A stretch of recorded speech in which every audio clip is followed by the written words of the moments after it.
Okay, at this time, I call a regular meeting to order. Mr. Garwell, can you please lead us in the pledge? Good. I pledge allegiance to the flag. United States, to the republic for which it stands, one nation, under God, indivisible, with liberty and justice for all. Roll call. Governing Board President, Ms. Patricia Jimenez. Present. Governing Board Vice President, Ms. Maria Guzman. Present. Governing Board Member, Mr. Rudy Santa Cruz. Present. Governing Board Member, Ms. Maria Hernandez. Present. And Governing Board Member, Mr. Harry Gerwell. Present. Thank you. Next, approval of March 6, 2025 regular governing board meeting agenda. Is there a motion? So moved. Madam President, Mr. Garwell? I'd like to remove item 8E, reduction in force, for discussion at its regular place on the agenda. Okay, so, all in favor? You said 8E, 8E? Hold on. Mm.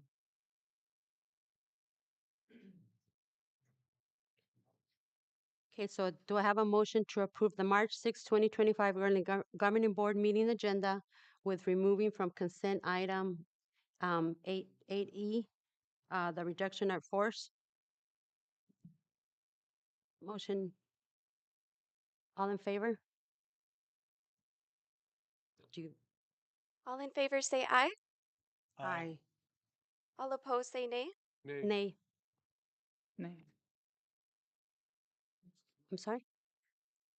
I'm sorry, what was, No, it was 2 ayes and 3 nays. no, you can't, if a board member requests an item to be taken off the consent, it has to be taken off by Robert's rules. You can't vote on it. It's not a voting matter. So what you just voted on was the agenda as it was presented with taking that item off, but you can't vote it down unless you want to vote down the entire agenda. Well, you're removing an item from the consent agenda. Madam President, Miss, may we have some clarification? Would that be, is it a request to place it under new business or completely remove it? It just needs to be moved under new business in its regular place. well, Mr. Garwell, I don't know if you know, but in our new business, under item, the first item, we're going to be talking about that.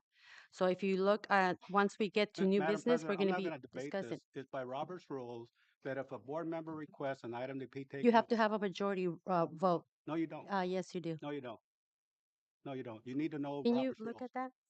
Do you have your Robert's rules?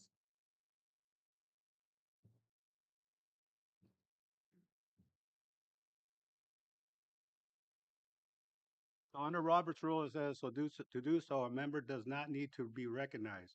He can just call out the item number, the chair responds, item number blank is removed. When no other items are removed, without objection, the remaining items on the consent agenda will be adopted. What's So it what? just gets moved off of the consent into the regular one. Correct. I understand that, but it has to have the majority Does in order not. for you to do Doesn't. that. It's been our practice Well, for I all don't know these what your years. practice is, but I know what the Robert's rules are. Did you find it, Vivia?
Madam President, under Robert's Rules of Orders, it states that once the agenda is adopted, you can still make changes, including removing items, but it requires a 2/3 majority vote. Thank you. So it requires a two-third majority vote. To be taken off of consent. Is that right? amending the agenda in general. Yes, Well, so, but I'm not asking for an amendment. I'm asking to remove a consent item off the agenda, off the consent. Madam President, it's considered amending the agenda because we are changing the agenda. Well, it's the same agenda because the only thing that's different is it's getting pulled out of consent into the regular board meeting. Madam President, well, we're gonna, we're not amending the agenda. You just want to pull an item? Okay, we'll just redo the vote for this time.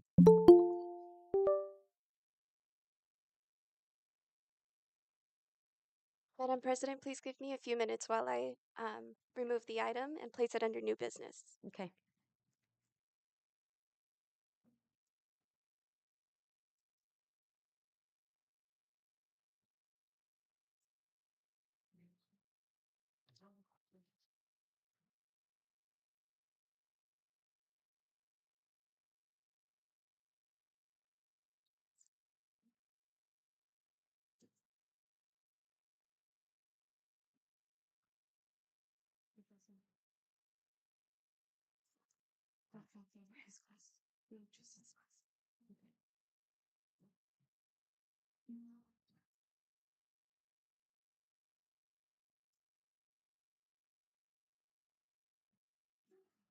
Have to refresh it. How do you refresh it? Just right here? Is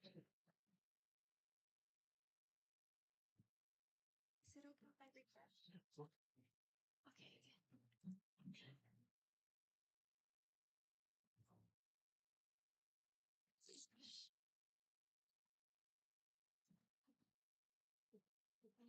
We'll just go ahead. We'll just refresh it.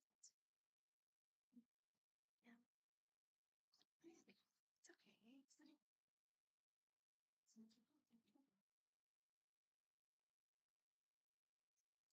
It's not. Okay. Oh, here. That's good. Thank you.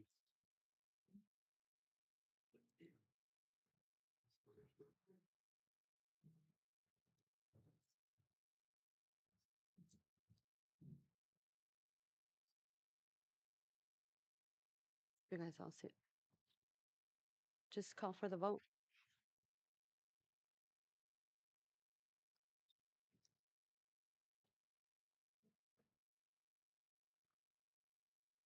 Well, he already put it there.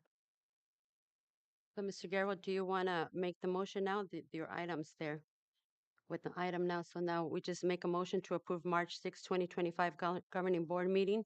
So all in favor, say, oh, All those in favor say aye. Aye. aye. All those opposed say nay. Okay, motion carries. Next, approval of February 20th, 2025 regular governing board meeting minutes. Is there a motion? Is there a second? Is there a second? Any discussion, changes? Call for the vote.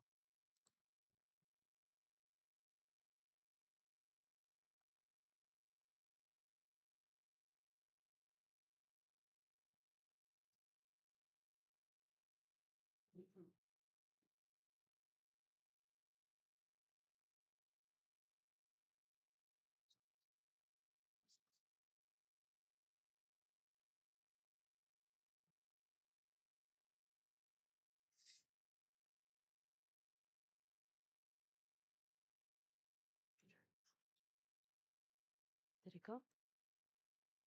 Miss Maria Guzman may have your verbal vote. Thank you. Mr. Rudy Santa Cruz may I have your verbal vote. Aye. Thank you.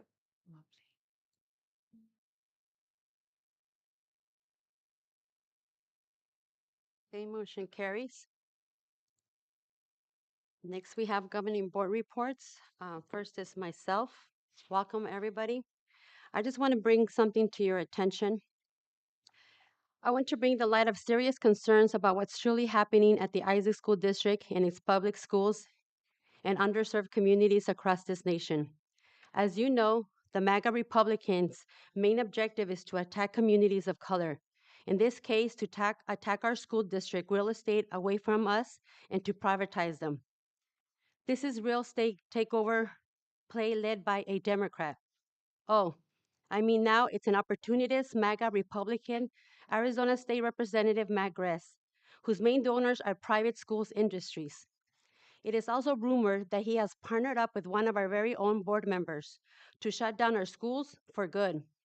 But what our friend Matt Grass doesn't realize that the bill HB 2610 he's proposing, it's unconstitutional, solves none of the real problems facing the Isaac School District, and it's going to cost our state, city, and community extreme losses in education for our kids and legal battles. Some of the most horrific and unconstitutional provision of this bill includes, but not limited to, the removal of school board members in the State Board of Education places a district in receivership, stating that those members can no longer run for office in state, retroactive to January 2nd, 2025. Other school districts have gone into receivership without this consequence. This is clearly a violation of our constitutional rights. And most school districts that have gone into receivership are districts of color. This is a coincidentally that our schools are not being funded fairly to suburban districts. Article 1, Section 8, Class 1 of the United States Constitution, the state ex post facto law clause strictly prohibits imposing criminal liability and increasing punishment retroactively. Secondly, HB 2610 also proposes to terminate real estate contracts retroactively so that Isaac loses the money that it has already received to help get us out of debt. Also, MAGRES private donors buddies can buy our school's properties at a fire sale. Again, this is another incompetent, horrific provision that clearly violates the state ex post facto clause in the U.S. Constitution, which prohibits states from impairing the obligation of contracts. Retroactively, this is directly impacting our existing agreement with Holliston High School. Furthermore, to prove that MAGRE's true motivation behind this bill is to privatize our school districts to his donors. He has introduced another bill, HB 2640, which states that schools in receivership must sell their real estate to private schools. I don't know if you guys were aware about these bills, but I will not allow schools to be taken by private industries. Thank you. Next, Ms. Maria Guzman. Thank you for being here. I have no report. Thank you. Mr. Santa Cruz. Just want to welcome everybody here, and I have no report. Thank you. Mr. Garwell. I believe it's Mrs. Hernandez next, right? It was Mr. Santa Cruz and then Mr. Garwell. Okay. I'm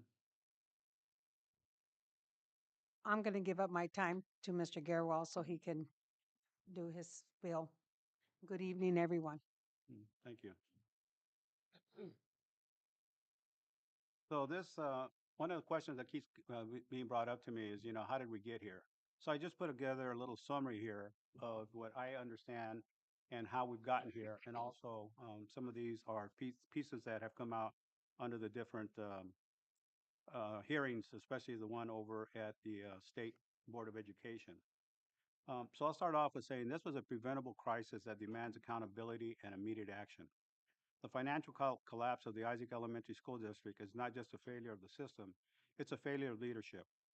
Years of mismanagement under Superintendent Dr. Mario Ventura, CFO Ms. Lynn Lang, oversight failures, and lack of decisive action by the majority board members, President Jimenez, Vice President Guzman, and member Rudy Santa Cruz, have ended in a devastating crisis. This was preventable, and it's time for accountability. Under Superintendent Dr. Ventura was appointed in 2012 to oversee a district that repeatedly ignored critical warnings. Audits since 2015 pointed to systemic failures, misallocation of funds, inflated administrative costs, and poor financial controls. Dr. Ventura's administration not only failed to address these issues, but worsened them by neglecting to plan for long-term financial stability. The CFO, Ms. Ling Lang, tasked with financial oversight, allowed years of deficits to worsen and unchecked inaccurate reporting, misleading financial statements, and failure to monitor COVID-era relief fund directly contributed to the current crisis. Under the CFO Lang management, the district overspent M&O by $3.2 million, unrestricted capital amounts of $9.3 million, and forfeited over $8 million in federal grant funding, engaged in questionable borrowing practices like tax anticipation notes, and failed to adhere to the uniform systems of financial records. All of this is on the record for the last 5 years since 2020. Meanwhile, the three majority board members, President Jimenez, Vice President Guzman, and Mr. Santa Cruz, ignored the red flags for over a decade. The governor's choice prioritized short-term fixes over balanced solutions. President Jimenez's 22 years on the board included 12 years as president, during which these systemic issues were allowed to persist. Vice President Guzman swinging between leadership roles, and Mr. Santa Cruz's key swing vote cemented the governance style that lacked vision and accountability. The impact on the community, this leadership failure has devastated the Isaac community. Students are suffering with an uncertain future for their schools and educational opportunities. Staff members, many with decades of service, have lost their livelihoods due to the outsourcing, reduction in force initiatives. Classified employees, janitors, cafeteria workers, bus drivers who live in our community and contribute have been disproportionately affected. Parents and families lost trust in this district's ability to safeguard their children's education. Depending on action and accountability, the appointment of a financial receiver in early 2025 was a necessary step, but it was most also to serve the beginning of a new era of accountability. Moving forward, the district's recovery must include transparent financial oversight. Those responsible for misleading and inaccurate financial reporting must be held accountable. Rebuild trust by obeying firmly the financial reporting standards. Leadership changes ensure that those who contributed to the crisis, whether to neglect or to achieve or active mismanagement, are no longer in position of authority. Sustainable solutions direct the proceeds from the approval, previous of current purchase and sales of land of the city of Phoenix to reduce the $25 million debt and return the Isaac Middle School campus back to the district's ownership. Thoughtful management, district assets to address staff retention issues and improve long financial stability. The Isaac Elementary School District must not only recover, but also set an example for those communities. Leadership matters, and so does accountability. For decision makers, this is a moment to prioritize bold, decisive actions and to rebuild the district and restore confidence in the future. The Isaac community deserves nothing less. And let me just close by saying, for those school districts that are currently having to face closures, I applaud them because it takes a lot of courage to close down a school. But I would say to them, the pain that we are experiencing here is tenfold of what they're going to experience by shutting down a school and the uncertainty that comes along with it. Because as we've already experienced with the instability that we have now riffed approximately 55 individuals. We're under receivership. The funding that we were going to get off the sales of our real estate that was supposed to help us with building our cash flow and putting us on a good path is now going to have to be used to pay down a $25 million debt that should never have happened. So I just want to make sure that we understand because a lot of people are blaming the receiver. The receiver was put here because of the inactions that we did in this district. The receiver's job is to help salvage our district. So I don't put blame on him. I applaud him. I'm hopeful that we're going to give him all of the support that we can possibly give to him because right now, if we go out of budget before the end of the year, that will be an automatic shutdown of this district because we have absolutely no margin of error. And I believe that that's the biggest concern I have right now because if we overspend again before the end of the year, before we get the new amount of monies that we're supposed to get at the beginning of every school year, then this district will be shut down. That, Madam President, that ends my report. Okay, thank you. Next is superintendent update, Dr. Lilly.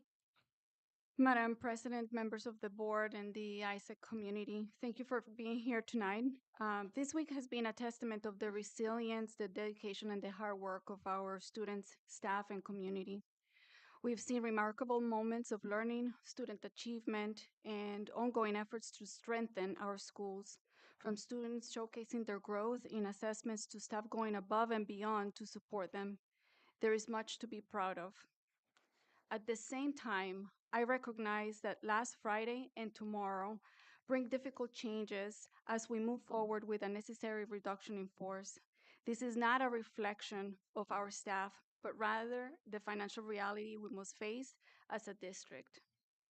As we navigate this challenging time, we also remain focused on the future, on where we are stabilized, we get rebuilt, and we continue working together to do what is best for our students and our community. Just from this week, I have 3 highlights to share that exemplify this resilience, dedication, and hard work of our students and our staff. Earlier this week, our teacher cohort of National Board certified candidates met for the regularly scheduled support session.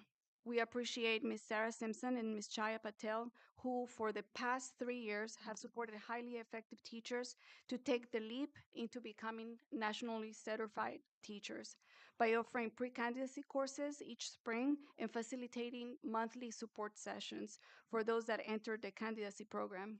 The completion of that pre-candidacy program not only sets up uh, their success as they pursue national board certification, but also allows them to secure funding through the Arizona K-12 Center for the completion of their national board certification.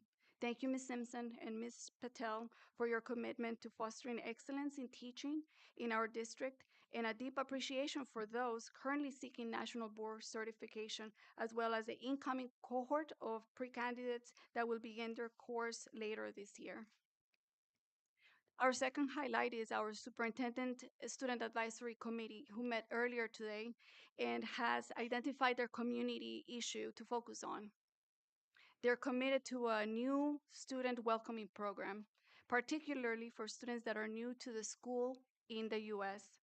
This local civic engagement experience helps them develop a sense of responsibility, critical thinking skills, and an understanding of how their actions impact their school communities. Their participation as a superintendent student advisory committee encourages their skills by becoming informed, active citizens who can advocate for change and contribute meaningfully to their society. I am very proud of their work and what they have accomplished this year, and I look forward to the meaningful impact that they will make in their schools, and very excited to see how their contribution influence our student councils in the elementary schools. The third highlight is our state testing. As you know, this season provides our students with the opportunity to showcase what they learned throughout the year. This week, our English learners will complete the Arizona English Learner Language Assessment, or AZELA, demonstrating their growth in English proficiency. Shortly after we return from spring break, our 5th through 8th graders will apply their scientific knowledge to the state science assessment, and students in grades 3-8 early in April will take the Arizona Academic Standards Assessment, or ASA, which measures their reading, writing, and math skills based on the end of the year standards. These assessments are not just tests, they are valuable tools that help us understand each student's academic progress and ensure we are meeting their learning and their benchmarks. They also provide insights that guide our instruction and support our efforts, ensuring every student receives the resources they need to succeed. With those 3 highlights, Madam President, that concludes my report. Thank you. Next, we have new business information discussion updates based on financial adjustments. Dr. Lily Mesalema, Interim Superintendent, James Servant, Chief Financial Officer, David Morales, Director of Support Services, Ms. Dietrich Martinez, Executive Director of Student Services, and also Keith is not in here, but we have Paula Durham. And if we have any questions, and just for the public, we will be discussing the Isaac Learning Club, reduction in force, special education and related services, food service, custodial, and groundskeeping. Dr. Lilly? Madam President, members of the board, Isaac community. In recent weeks and as part of the receivership process, we as a district moving forward and onward, have undertaken and implemented 4 main financial adjustments. The purpose of this update tonight is to explain why the changes were crucial and immediate for this year, and to provide an overview of what the adjustments have meant for our day-to-day operations, as well as the financial impact of each adjustment. To fully understand where we are today, it's important to look at the financial recovery process in phases. In phase 1, the most immediate, the primary goal was to meet the first few cycles of payroll after the district was placed under receivership. This was a critical first step in stabilizing operations. We're currently in the second phase. In this phase, we focus on increasing cash flow and reducing cash expenses to ensure payroll and other operational costs so that those can be met for the remaining of the school year. We are also working to prevent over expenditures from rolling over into next year's budget. In phase 3, or the long term, the goal is to implement a 3 to 4 year financial stabilization plan to create a sustainable budget, repay our loan, and comply with financial regulations. This plan will be reviewed and recommended for approval at the State Board of Education meeting in May 2025.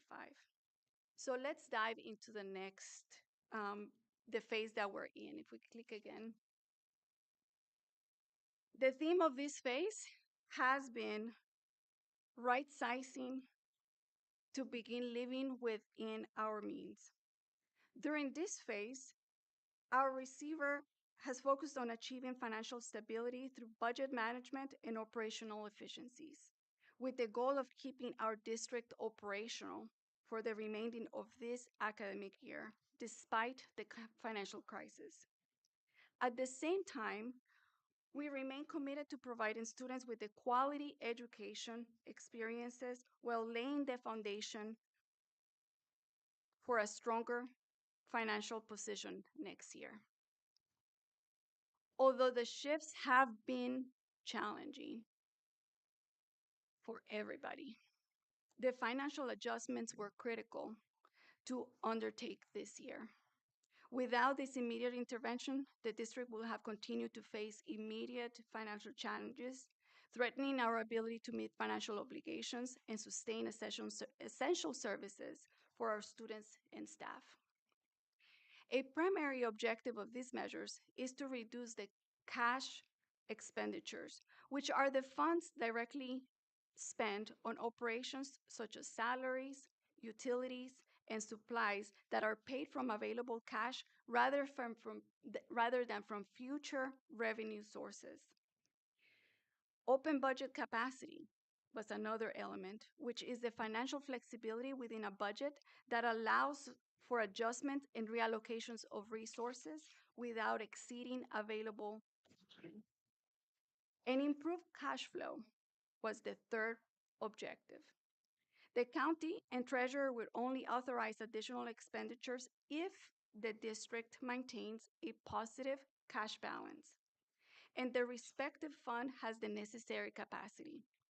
As a result, without these adjustments that I will speaking on today, the district will risk further financial instability, leading to a deeper deficit and a great constraint on future budgets. Furthermore, long-term sustainability requires the district to generate sufficient revenue and surplus to fulfill the lease sale agreement with Tolson. Of the $25 million loan from Tolson, approximately $20 million was used to cover capital over expenditures, while the remaining $5 million provided temporary cash flow. Given these constraints, financial adjustments were urgently required to ensure the district can maintain operations while minimizing over expenditures that will carry into next fiscal year. To address these challenges effectively, the district has implemented 4 key financial adjustments designed to increase budget capacity in maintenance and operations and enhance cash flow. These steps are critical not only to stabilize the district's finances for the remaining of the academic year, but also to position ourselves for the long-term recovery that lies ahead. These financial adjustments were not discretionary. They were necessary and in an immediate response to the financial crisis that, if left unattended, will have jeopardized the district's ability to fulfill its core mission, providing students with the quality education they deserve. To transition successfully to this phase two, we have taken 4 major steps to increase this budget capacity and improve the cash flow. These include adjusting the Isaac Learning Club hours to align with grant funding, reevaluating contracted vendor services for special education and related services, outsourcing food services, custodial, and groundskeeping to reduce operational costs, and implementing a reduction in force to reduce expenditures on salaries and benefits. These decisions were made with careful planning to minimize disruption to students while achieving significant financial savings. I will now walk you through each area in a little bit more detail. One of the first steps was adjusting the Isaac Learning Club program hours to prevent overspending. If continued, the program will have begun to exceed its budget due to overtime costs. As part of the adjustments, schools collaborated with families to enroll eligible students in our 21st Century program. The district partnered with the Boys and Girls Club to provide access to families to childcare until 7 p.m. They have also started opening early on Thursdays to accommodate for our early release. And additionally, some students received a free membership until March. The impact that this had was we currently have 3,059 students participating in 21st Century classes across the district. As a result of this change, an additional 116 students were successfully enrolled in 21st Century, and a total of 132 students were impacted by the time adjustments specifically connected to the 5 a.m. to the 7 a.m. and 5 p.m. to 6 p.m. The financial savings, the adjustments eliminated over expenditures of approximately $100,000.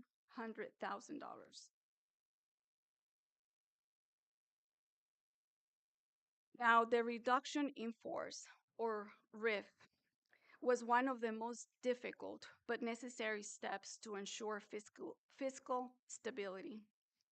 85 positions were eliminated as of February 21st. The reductions primarily affected food services, custodial, and grounds positions due to outsourcing, but additionally, some district and site level administrative positions were also reduced. Teacher positions were not affected. While this was a difficult decision, it has provided significant financial relief. Staff receiving the RIF, or reduction in force notifications, had the opportunity to meet one-on-one and in person with the receiver and human resources and provided with next steps. Remaining employees may experience some role adjustments moving forward.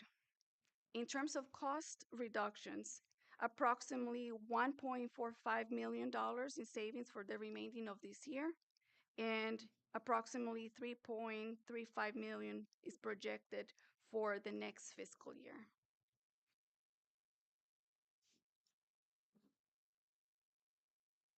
Student services and related services was another cost-saving measure, and it required restructuring our student services department as recommended by an external consultant to centralize specialized positions across multiple sites. The positions that were affected include speech therapy, psychological services, occupational therapy, physical therapy, and nursing. We also reduced excess contracted third-party services, which will be discontinued as of March 7th. The impact that this had, students' services required by students' individualized educational plan remain the top priority by meeting the required services and are provided by qualified staff. Some team members had to adjust their workloads and service models. Cost reduction, approximately 587,000 for the current year and 2.25 million for the next fiscal year.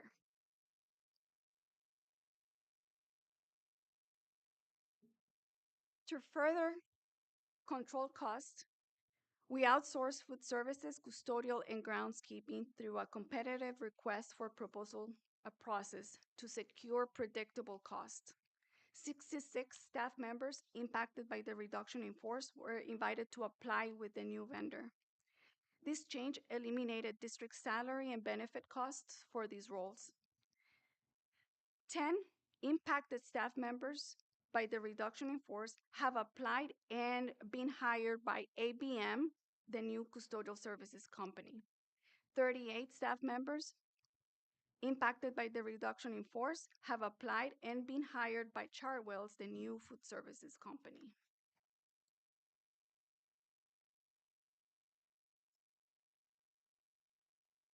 The cost savings that you see on the slides were also shared during our last meeting when we discussed the request for proposals. All services became effective March 1st. Last Friday, the food service staff transitioned between the two vendors, prioritizing a smooth transition for our schools and our students.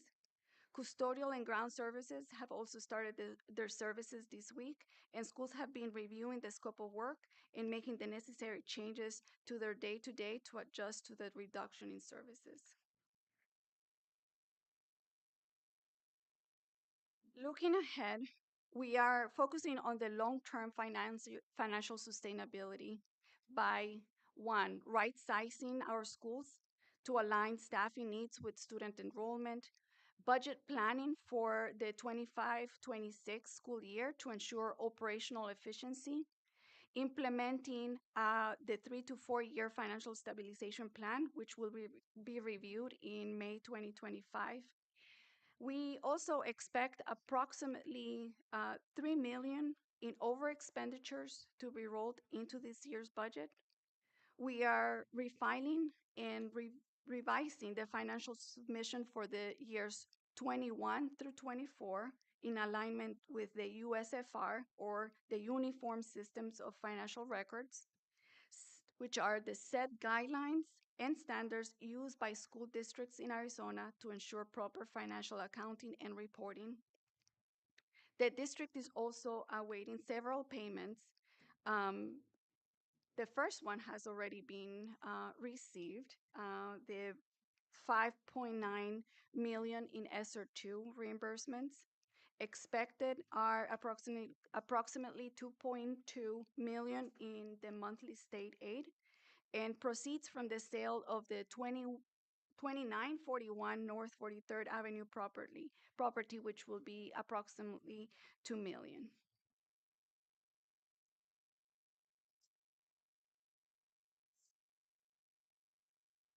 I want to acknowledge that these changes have been challenging for everyone. However, they were necessary steps to keep the district operating through the remaining of the year. We must maintain a positive cash flow to cover payroll and essential expenses while making significant reductions in expenditures. Without these adjustments, future payroll obligations could be at risk.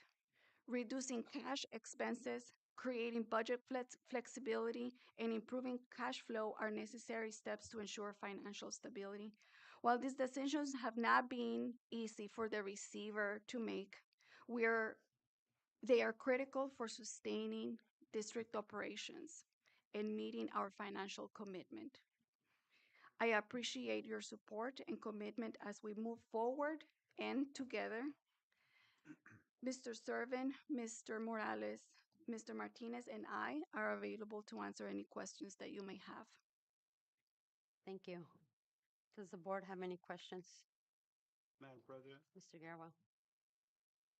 Dr. Lemon, when we were looking at the reimbursements that we got for the ESSER two funds, how was that applied? Is that applied towards debt? Is that applied towards over expenditures? Where did that $5.9 million go? Mr. Servin. A large portion of that went to capital over expenditures. Okay. The remaining, I believe, about $800,000 was directed at savings in M&O. Okay. So none of that got applied to the debt yet? We're still trying to reconcile. No, that debt that you're talking about, the 25 million. Right. Yeah, nothing has been done toward that yet. Okay. My second question then is that in September, I think it was towards the latter part of September, we submitted the final obligations for ESSER three. It was around $7 million. Where do we stand on that now? Have we submitted, the paperwork necessary for reimbursement, or is it still being processed? I don't know where that $7 million is at today. I'm not familiar with the exact number you're talking about, but essentially the 5.9 million represents the culmination of both ESSER 3 and ESSER 4. Okay, because on ESSER three, we were awarded $34 million. We had 27 million obligated until September of 2024, just before the deadline. So that got submitted. That was submitted, it was rejected, it was resubmitted, and essentially many of the budgeted expenses in ESSER 2, I believe, were not made in the right category, therefore they were denied. So that left the expenditures on the district's financial books. Okay, so the 7 million for the ESSER three is included in the 5.9 million that was reimbursed? Through a series of journal entries, that's what it ended up being. Okay, so we can't expect to get that 7 million back, from ESSER three that's already in here. 7 million really represented over expenditures. Okay, Should have it belonged and been booked to the district's side of the books, the M&O and the capital. okay. So my other question is in regards to the proceeds, because when we originally put together the inventory to sell the real estate, it was with the intent to increase the cash flow and get us into a positive. And now we're having to use that to potentially buy down the debt. Absolutely, yes, absolutely. So my question is, we sold Esperanza last year for 2.9 million.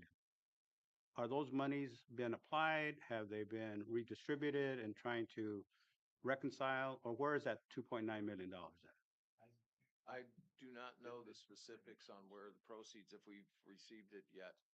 But like most of the money that came into the district, it was swallowed up in over expenditures within the district. So can we anticipate that the sale of Kaizen, which just got approved by the city of Phoenix for $2.1 million, will also go towards getting absorbed to address some of those over expenditures? Yes, in the capital funds. So the money from the sale of property goes to, first, it's applied to the negative balance in the capital accounts. Any additional from the sale of campuses will go towards the repayment of the Tolleson Union loan. Okay, so essentially the roughly would be, what's that, about $5 million are going to the over expenditure. So we won't see anything that will help us to reduce the debt for the proceeds that we got from Esperanza and the ones we're going to get for Kazan. No, we expect the first thing that will happen from the sale of the properties is that money will end up being used to pay the interest expense that will be due in the fall, and also then some will be applied as fast as possible against the loan. Okay, so that'll go towards the principal, Yes, but we still got to also pay off the interest. we have to pay interest too. Yeah, so that interest is, if I'm correct, it's roughly about $5 to $6 million over the term. the And 5 years. our intention is to have it paid off before the end of the term. Okay, so essentially we will be paying back about $32 million instead of 25. Yes. All right, that's all my questions, Madam President. Does the board have any further questions? I just have a couple of comments. I know that, these changes have been very hard. Um, Is there a way, like right now we're at the short term, for long term, and I know we're going to be starting next year in 2025, is there a way that we could get more communication? And we don't expect a daily update, but something in advance, like a weekly, so the staff could know. I know it's very hard for some staff members. All of a sudden, we this happened. Is there a way that the communication process of your next steps that you guys are doing financially, that we could communicate, to Dr. Lilly, and Dr. Lilly could communicate to us and the staff, just to kind of, I don't know what, like I said, the next changes are going to be as a long term. I don't know if in the future we're going to be closing schools, if that's going to be happening. Just kind of an update, if there's a way that we could get at least more communication so we could keep the community informed of what's happening next. I know that the receiver is trying to get the numbers and everything going, because by statute, he needs to report to the Department of Ed by March 14th. And by then, we'll be hearing where we're at and what's going on. Um, but is that possible for us to get that information and not just find out like the last minute? Well, you have to understand that, first of all, we're under an extreme timeline. We pretty much, if you had to pick a time when a district ran into financial trouble, you would not pick toward the end of the year. Mm. We're looking right now, after the break, we're looking at contracts are due to employees. If we do not get them out on a timely basis, that causes more apprehension with the employees. We have to make decisions regarding schools, and if schools are going to be closed, which schools, how staffing will change, how bus routes will change. All of those all pretty much have to be done within the next 3 weeks. So it's a very fast process, and we communicate it as soon as we get to a point where we feel that we've got enough information to let that everyone know. What about also was brought to my attention, is there a way to also try to get um, the staff involved, the association involved, the teacher association? I know that you mentioned you're not going to do any cutting in teachers, but is there a way that they could also have some input, or be part of, or to listen of these decisions that you guys are about to make? We have met with them several times, and we have a meeting after we return from the break. We have a meeting with the AEA Correct. representatives and the district representatives. Okay, thank you.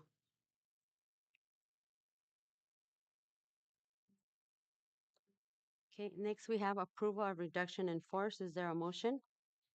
So moved. There a second? Second. Mr. Garwell?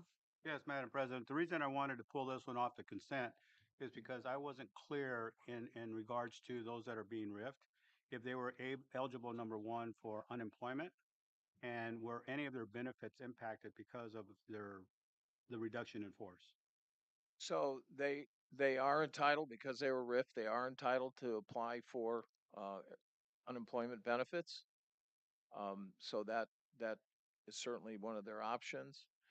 And as far as the benefits, obviously, when they're RIF, their benefits with the district do terminate at the end of the month that they were RIFed. Okay.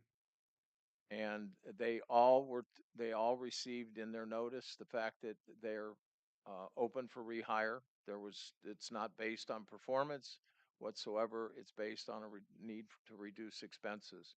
So therefore, if they were to apply for a job somewhere else, we would obviously deal with that in an appropriate way through human resources. Okay. They are So- welcome to reapply here Mhm. for a position or positions that might come open if they're, if they're qualified. They'll go through the same process as anyone else.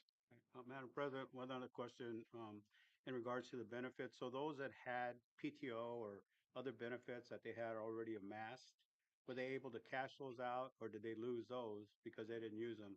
And I don't know what our policy had been in the past, whether you needed to use all of your accumulated, sick time, vacation time, and all those things. So where did that end up? Well, if the board has approved policies that essentially we don't refer to it as PTO. We have vacation time that is available to salaried employees. We have sick time that's available to all employees. However, when we looked into the situation, the district had on unrecorded liabilities, but it is recorded by the auditors in the audit report, not the Auditor General's report, but the financial audit report by Heinfeld and Meach, over about $4.5 million in unrecorded liabilities for sick time and vacation. Obviously, with the riffing, we were not able to, and the contracts did not require us to pay anything more than 5 days to salaried employees and contracted employees and teachers. And we basically went through some calculations, and a receiver determined that he would honor that for the classified as well. And on top of that, they received 20% of their unused sick time. Okay, because that was, when you say unrecorded, that's really, when we're looking at, accrued expenses, right? Yeah, that would mean that effectively, if the district shut down, if there was a vote or someone else shut down the district, we would have, whoever ended up being the receiver, if you will, trustee, they would have to, theoretically, they're bound to $4.5 million in payouts for that time. We are going to amend, or shall we say, come to the board with new policies for vacation and sick time. Okay. We're not eliminating it, but we are looking at making it more reasonable for everybody. Yeah, well, part of the reason I asked that is because, I was in government for about 7 years, and there was this particular opportunity for employees at that time, and it was called the 20/80 Club, where you could actually amass 1 year's worth of, food, sick time, vacation time, whatever, right? That's a whole year. In a standard year, that's the number of hours an individual will work. So 2,080 hours. Right. So at the end of their time and their employment, when they got ready to retire, they had a little bit of a nest egg in there of 2,080 hours at their base salary rate. So that's a lot of time. That's a lot of money. I know, in my business, we either use it or lose it, because we don't want to carry it on the books all the time. And it's not that uncommon. School districts over the last few years have been reducing those plans for new hires because it's extremely expensive. Okay. Well, that's fine. Those were my questions. That's the reason I wanted to pull off the item off the consent. And I'm glad that we're taking care of those individuals that left, and I'm glad that they have those benefits to go for unemployment. And I'm very happy that they were able to get a little bit more of a bump, right? That 20% or whatever it was. Yes. So I just wanted to make sure that those individuals, through no fault of their own, didn't get penalized somehow. This was not their fault. Absolutely. Thank you. Madam President, can I ask a Ms. question? Hernandez, yes? Mr. Serban, I also had a question on staff that was riffed as well that may be on FMLA or maternity leave. I believe they were asked that those particular benefits were like if they never existed. So like they just went away with everything and that it's not going to be respected. I sent a letter to Ms. Carizosa to uh, kind of explain or kind of understand the process of how that was working. How will that be for these particular families or employees that are out on those, that were out on that basic agreement? Well, all I can speak to is the reduction in force and the fact that it was necessary. As far as their HR benefits or protections under federal law, that would be an HR type question. Okay. So if they wanted, so say they got riffed and they want to go on to the next job or whatever, will that still be respected to hold their position for them when they are off their FMLA or their maternity leave or, That position does not exist in the district anymore. okay, So RIF is different than a layoff or a non-contract or work agreement non-renewal. A RIF is the elimination of the position itself. okay. So all is gone. The positions are gone. Okay, all right. Any further questions from the board? Hearing none, call for the vote.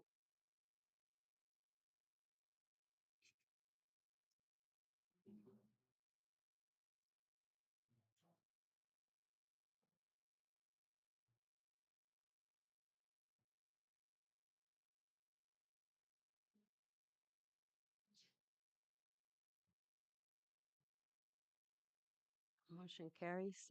Next is call to the public. Madam President, we have the approval of the consent agenda. Yeah, I'm so sorry. Is there proof to approve the whole consent agenda? A motion? Is there a second? Second. Call for the vote.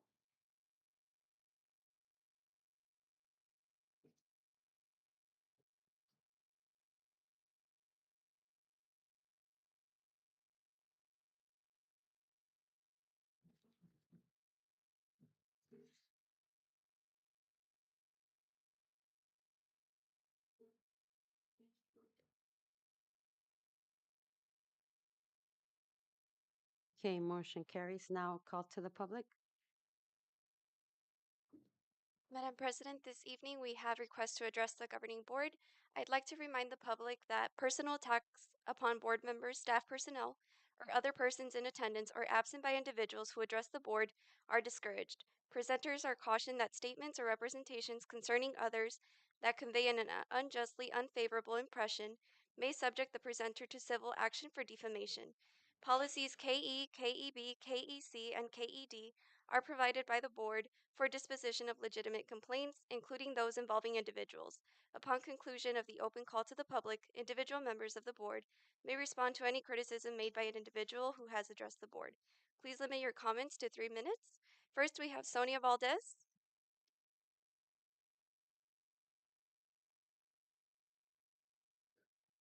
Good evening, everyone at Isaac Community and the governing board members and Dr. Mesa Lima. I've been a part of the Isaac community. I've loved it. Part of the work family for over 15 years. I'm an independent local business owner for Mariposa Bilingual Speech Language Therapy. My responsibilities include bilingual speech language services at the Isaac School District preschool. I've been there 10 years. Child find screening, supporting bilingual evaluations at the preschool to the different school sites, as well as providing augmentative and alternative communication for a lot of our students who are nonverbal. And just in general, our speech and language impaired students, and then also our students with various disabilities. As a speech language pathologist, it is my job to support my students who do not have a voice. And this evening, I'm sharing my voice. I have in good faith been fulfilling my duties since the receivership in January, along with my other coworkers who include additional speech pathologists, school psychologists, and physical therapists, who are also independent contractors. Many of us had not been paid properly with our submission of our invoices, and some who had not been paid in 11 weeks. For me, it was 8 weeks. The long extended period of late payments impacted my livelihood as well as for my colleagues since the receivership. Meanwhile, payroll continued for teachers. The lack of communication or compassion towards our situation, it just seemed was not present. We have submitted letters to the receiver, the chief financial officer, and the superintendent interim, and the only response we received was that payment batches would be expected during the coming weeks. That was back in early February. And what is it's been most disheartening is that I attended a closed meeting session in January with the receiver. I supported the Isaac staff along with district employees from the union. I expressed my concern publicly about pay for independent contractors and the opportunity to ask questions, which I greatly appreciated. The receiver once indicated that there wouldn't be a problem. Once payroll came through for teachers, the following week we would be paid. And that was like a guarantee. So that gave me a sense of security. Um, and then once payroll was started for teachers that Friday, special education, independent contracts, um, that didn't happen. It was 8 weeks before I received a paycheck. So I really felt like that gave me a false hope. We should have received some kind of explanation. I understand we're under receivership, but as a professional, I think we deserved that opportunity to get a specific time frame just so we could budget accordingly. I'm grateful for my parents um, because without them, I wouldn't be here today. I wouldn't be working. We sent, just for financial support, we sent numerous emails and the chance to meet, but no one responded verbally or in written response. My question for the governing board, the interim superintendent, the CFO, the receiver is how do we continue to work and provide our services to our special education population with all of the extra duties we have been given now? And we're trying to work through that.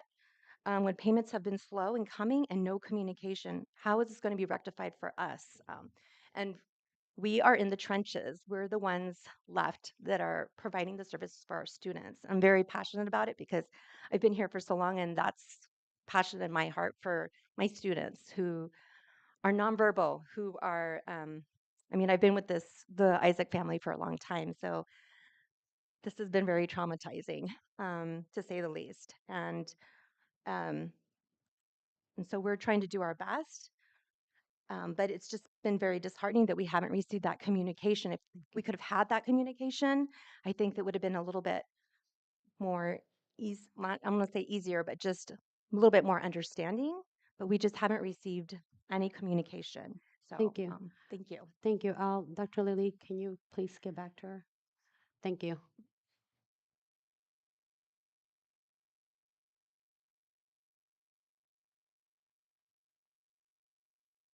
Next, we have Marisela Valencia.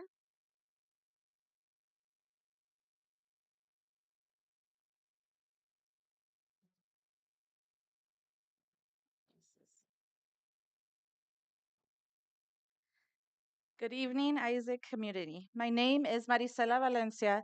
This is my 31st year as an educator, with 27 of those years as a committed and dedicated Isaac employee. I stand before you as a concerned member of our educational community, asking for your understanding and action on an issue that greatly impacts our upcoming retirees, those of us who have dedicated years of service to our district. We all know the district is currently facing significant financial challenges, and these challenges are real. However, I ask you to remember that we, who are about to retire from our district, have given much more than just our time. We have dedicated decades to educating our children, supporting our schools, and shaping the future of this community. It is because of our hard work and dedication that our students are where they are today. Retirement is meant to be a time for us individuals to enjoy the fruits of our labor, a time to rest and to reap the benefits of a career spent nurturing the next generation. One of the key benefits we've worked toward is our sick leave payout, a benefit that over the years we've been promised. The payout has been a part of our work agreement and compensation package, a promise that in good times or bad should not be overlooked. I understand the financial difficulties we are facing as a district, but this issue is not just a matter of finances. It is a matter of trust and fairness. My colleagues and I have sacrificed our health, our time, money, and our energy for the betterment of this district. To withhold the sick leave payout would not only be a breach of the promises made, but also an erosion of the trust that the district has built with its employees over many years. Furthermore, many are relying on these funds to help transition into life after retirement, especially as some may not have the same opportunities to earn additional income. For many, the sick leave payout is a critical part of our financial stability in our retirement years. To take this away from us would add to the financial strain we are already facing. I urge you to look at this issue with compassion and fairness. Yes, we are in a financial crisis, but that is precisely why we must honor our commitments to those who have given so much to this district. This is not just about dollars and cents. It's about doing what is right and maintaining the integrity of our district. Thank you for your consideration. I trust you will take these words to heart and make the right decision.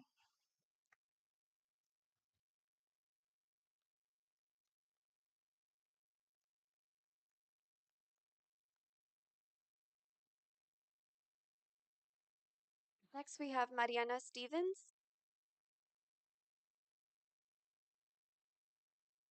Good evening, everyone. My name is Mariana Orig Stevens, a physical therapist with Stevens Therapy Services, a small locally owned company providing physical therapy services, myself and one other PT, to students at Isaac Preschool, Sutton, Zito, PT Co, Esperanza, IMS, and ACES within the special education program. On January 13th, we received notification of a payment delay with no indication of when we could expect payment. Subsequently, the district entered receivership. On the 23rd of January, at the governing board meeting, the question was raised when contractors can expect to be paid. Understandably, at that time, there was no clear answer. We realized that the receiver's primary focus is resolving the district's financial difficulties and ensuring the continued operation of the schools. This is a colossal undertaking and appreciate the efforts the receivership in this challenging situation. However, while district employees have received consistent pay since then, a group of independent contractors and myself have faced significant and ongoing delays. I was finally paid on the 14th of February for services rendered between December 16th and January 17th, and got paid on March 4th for services rendered between January 20 and January 31st. While I am thankful to God that I finally got paid, this significant delay creates considerable hardship and anxiety.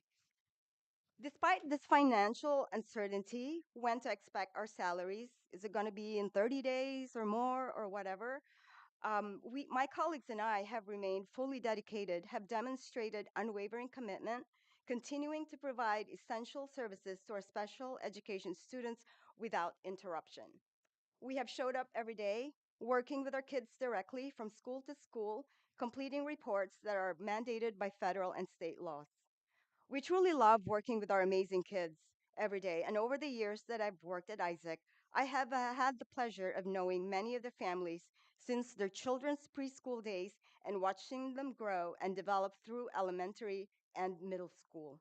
We understand the complex financial challenges that the Isaac District faces. We are just asking for a clear and consistent communication regarding payment dates, as we too have bills to pay. Could you please provide a confirmed payroll schedule outlining the payment dates for the coming months? This would greatly alleviate anxieties and ensure we can all manage our personal finances.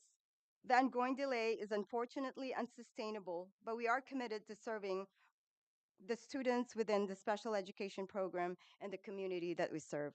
Thank you. Thank you.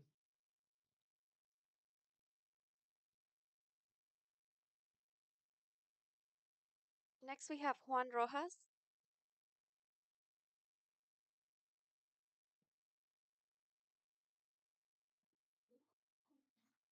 Mhm. Good evening, all. I'm here to represent my family, the community, and the concerned parents. Um, we ask our child every day two things: how is her day going, and if she notices any change in her school. My child has come home informing us that her classroom is a little dirty, and has noticed that the trash from the previous day is still there. This is beyond trash piling up. Surfaces and floors are also dirty. As a parent, this is concerning. This is now a health concern, and it will impact the students' attendance. Kids are, they get their hands on everything. Germs get spread out. Um, is this how we're prioritizing our schools? Is this what our students are worth and deserve now? I know that receivership is going and doing an investigation, doing changes that's required. But I mean, I don't think the I don't think the kids deserve this either. Um, it's it's heartbreaking. It sucks. The teachers already have so much on their plate. To show up to work every day, teach our kids, make sure that they have everything there. It's not fair for them to still have to pick up after them. Um, it's not fair for them to go there and try to mop the floors, take out the trash. They do it, because they care for their students, but it's not something that they should be having on top of them to do with everything else that that they already have to do. There has been a lack of communication to parents. We are still in the known, and there needs to be more transparency. Everyone in the community, parents and staff, um, need to know what's going on. It was mentioned earlier there could be closures of schools. It's not, not a guarantee. It's not certain that it will, but if something like that were to happen, parents would obviously want to know as soon as possible. We need to plan accordingly to all these changes that are happening as well. Um, that's all that I have for tonight. Thank you, guys. Thank you.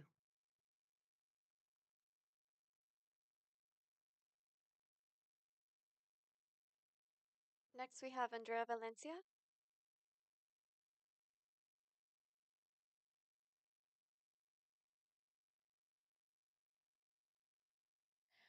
Good evening, Isaac community. I'm Andrea Valencia and the president of IDEA. I stand before you with a heavy heart and a deep sense of responsibility as I address something that is both urgent and critical issues of communication, transparency, and empathy. Especially in light of the job losses resulting from the current financial crisis. We are all aware that these are difficult times and financial pressures are our current and our current reality. But what weighs just as heavily, if not more, are the human costs of these decisions. The employees who are losing not just their jobs, but their sense of security, purpose, and livelihood. One of the primary issues I'd like to address is the lack of communication.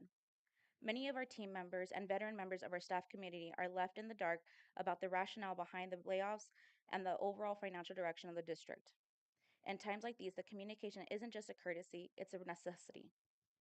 When we fail to communicate openly, we create an environment where fear, uncertainty, and speculation thrive. Employees have questions that are not being answered, and this gap in communication only diminishes trust. Equally concerning is a lack of transparency and how decisions are being made. It is understandable that not every financial decision can be fully disclosed, but transparency about the process and criteria behind layoffs, financial restructuring, and future projections is essential. Employees need to understand that decisions are made thoughtfully and with their best interests in mind. When transparency is missing, we risk alienating the very people who have given so much to this district and its students. And we invite an atmosphere of resentment and mistrust. Finally, there is the matter of empathy, or rather the lack of it. As leaders, we must remember that those impacted by layoffs are not just numbers on a spreadsheet, they are human beings, many of whom have dedicated years of their lives to Isaac. They have families to support, bills and mortgages to pay, and dreams to fulfill. While we may be dealing with financial statistics,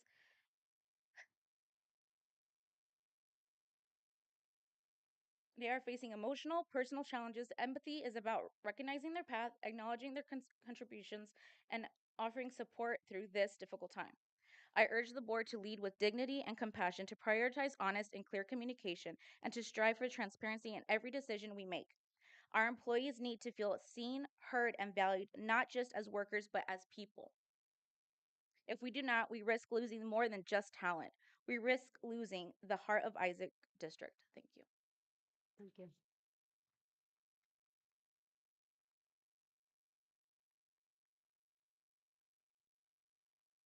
Next, we have Josefa Alemanza.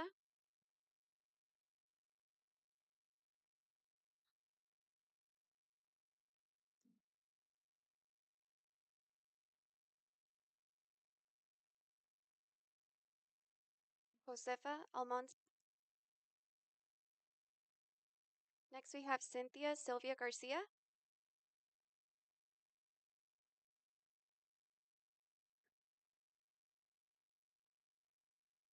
Hello, good evening, members of the board, colleagues, and community members. I'm here tonight to make it known that the district's words do not match the reality we are facing and living today. I reference the published important update on district staffing adjustments statement found in the news section of all of our schools' websites. I quote, Over the coming days, employees whose positions are affected will be notified. We are committed to handling this process with transparency, respect, and care. That is the claim. One more time. This process is being handled with transparency, respect, and care. Yet, teachers like me are being uprooted and blindsided. On Wednesday morning at 9:32, while I was teaching, I received a message from HR to attend a meeting at 10 without subject.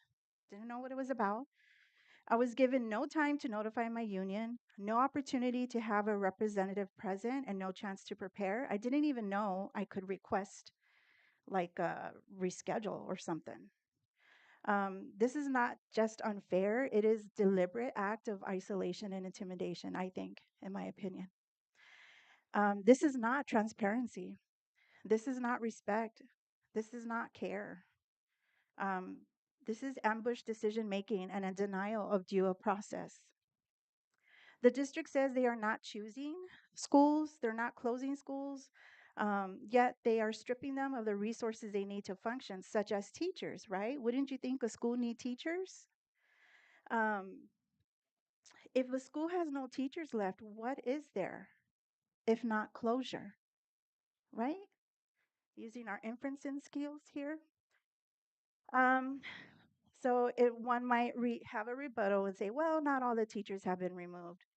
Well, let it be known that at my school, 3 teachers remain, and maybe 2, if I believe rumors, to cover multiple grade levels, all content areas, including middle school. 1 teacher for 3 grade levels, math, science, English, social studies. That's a lot. That's a lot. Um, so to cover, schools are being gutted of staff. This is not a sustainable model. This is not quality education. This is a setup for failure or quiet way to shut down schools without saying it outright in public. Um, our students deserve better. Our families deserve honesty. Our teachers deserve dignity. And this community deserves leadership that does not hide behind vague statements while dismantling schools from within. You know, right now, publicly, my students have not been notified that I will not be there coming after spring break. I had to tell them. They were not aware. And so it's affecting a lot of students. You have, And excuse me, you have your final comments. You have 3 okay, minutes. Thank sorry. you. So my final comment is that families are left in the dark. We need real answers, real solutions, real accountability, because we see what is happening and we will not be silent about it. Thank you. Yeah.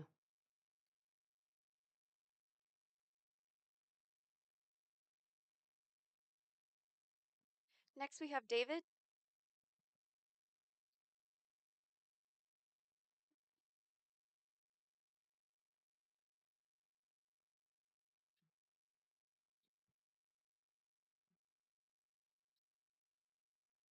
Good evening, President Jimenez, Governing Board, Dr. Mesa Lima, Isaac Community. I feel compelled to speak this evening. I feel like we should take a moment of silence for the state of public education. Here we are at ground zero for the dismantling of public education, not only in our district, but also the state of Arizona, with so many of its politicians who see communities like ours as a problem. I guess this is to be expected when you have a felon as a president of the United States. Low information voters have been led to believe that public schools are the enemy. We are not the enemy. Unless you work in the classroom, I don't think you fully understand how difficult it is to teach students the very rigorous Arizona state standards. I would imagine it's a difficult job to teach in more privileged communities in our state as well. I wouldn't know because I've spent my career teaching in underprivileged areas, just like many of my colleagues. But teaching in underserved communities like Isaac comes with so many more challenges.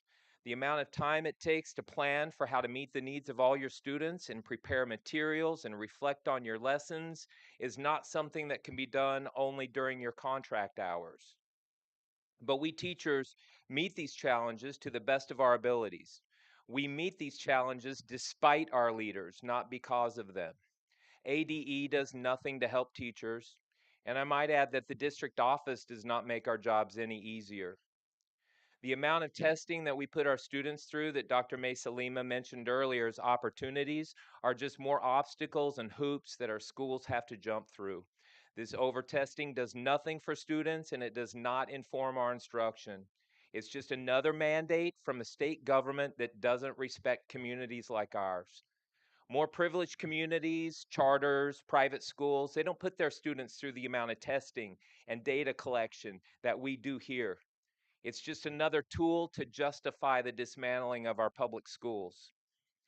And yet, so many of us have invested our careers in this profession and in this community. But now, in addition to all these challenges, I also need to sweep the floor, wipe the tables, and take out the trash. I also need to cover my colleagues' classrooms who would rather use their sick time rather than get 20% of that time that they have accrued. It's shameful that our colleagues who have been RIFed or outsourced were only given 20% of their accrued time. I appreciated the conversation between you gentlemen earlier about how this is not a realistic benefit, but that was the agreement that was made that we would be paid a large percentage of this sick leave payout. And as I shared at the last board meeting during the call to the public, I'm concerned about this sick leave payout for those of us who've been committed every day to the work that takes place here. I'm very anxious to know if my investment in my sick leave hours is safe or if I should cut my losses and start over elsewhere. Mr. Kinney is the only one who will be able to address that concern. I hope I'm not left feeling like a fool for accruing all this time when maybe I should have been calling in sick and having substitutes teach my classes instead of me personally doing that. Any final comments? I hope we'll have that answer before the deadline to sign our contracts. Thank you. Thank you.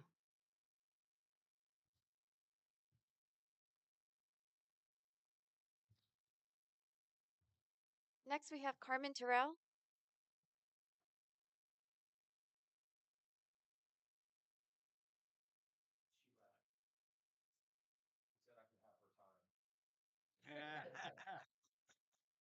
It's a good one.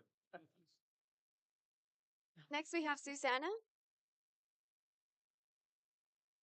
Madam President, that concludes our open call to the public. Thank you. Next, we have our enrollment, which is 5,138. Calendar, March 26, 2025, Heart of Isaac, HOI Resource Day, March 10 to the 14th, spring break, no school. And our next governing board meeting will be held 5 p.m. on Thursday, March 27, 2025, at the Isaac School District located at 3348 West McDowell. And if I don't hear any objections, meeting adjourned. Thank you.